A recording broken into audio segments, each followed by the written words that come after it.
पहले ही कह चुका था कि हम उसके आतंकवाद से पीड़ित हैं, लिहाजा उसका साथ किसी ने भी नहीं दिया और उसने भी फिर आखिर जो भी वो कर सकता था उसने कोशिशें की।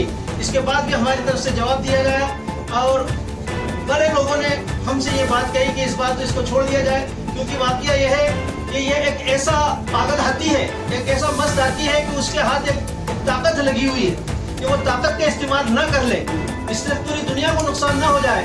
ये चीज़ हम भारत मानवता की सोचते हैं, इसलिए हमने फिलहाल इसको रोक दिया है। लेकिन हमारे जो सरकार है बार बार इस बात की तरफ चेताती रही है कि ये रोका है, खत्म नहीं हुआ है, और अगर फिर दोबारा कोई इस तरह की कार्रवाई वहाँ से होती है तो फिर इसका मुंहतोड़ जवाब दिया जाएगा।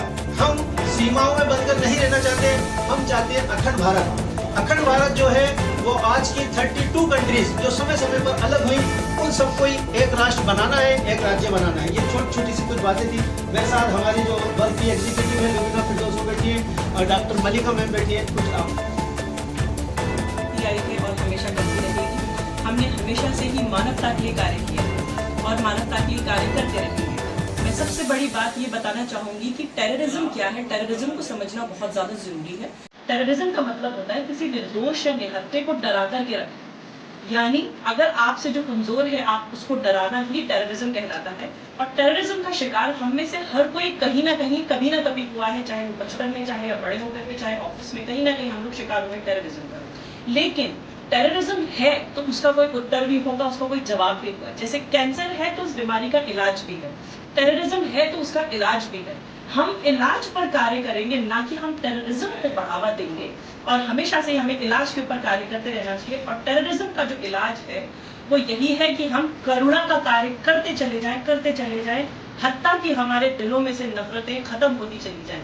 और टेररिज्म को खत्म करने का एक बहुत बड़ा जो अपॉर्चुनिटी है वो ये है कि सबको समान अपॉर्चुनिटीज हमेशा से मिलती रहे, क्योंकि अगर सबको समान अपॉर्चुनिटीज मिलेंगी तो टेररिज्म नहीं पनपेगा।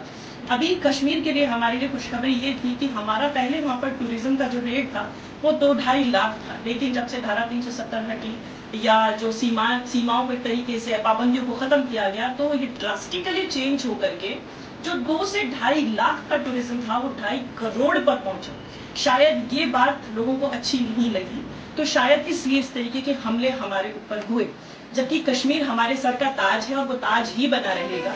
और टेररिज्म का हम जो मुंह तोड़ जवाब दे सकते हैं वो ये है कि हम अपनी तरफ से कश्मीर के अंदर टूरिज्म को और बढ़ावा दें, जो 2.5 करोड़ हुआ है उसको और 10 करोड़ पर पहुंचा दें, ताकि वहां की इकोनॉमिक डेवलप। और जब भी जहां पर इकोनॉमिक डेवलप होगी तो आप यकीन जानिए जिस देश की इकोनॉमिक डेवलप होती है वो लोग अपने देश के साथ गद्दारी कभी नहीं करते। तो हमें हमारे देश को इकोनॉमिकली साउंड करना होगा। टेररिज्म कई तरीके से फैलाया जा सकता है या फैलता है, उसके कुछ उद्देश्य हो सकते हैं, लक्ष्य हो सकते हैं, या कुछ पीछे बिहाइंड द रीजंस हो सकते हैं। इट मे बी इकोनॉमिकल हो सकता है, माल और पैसे की कमी से, अपॉर्चुनिटीज की कमी से टेररिज्म को बढ़ावा मिले। It may be psychological, it may be physical,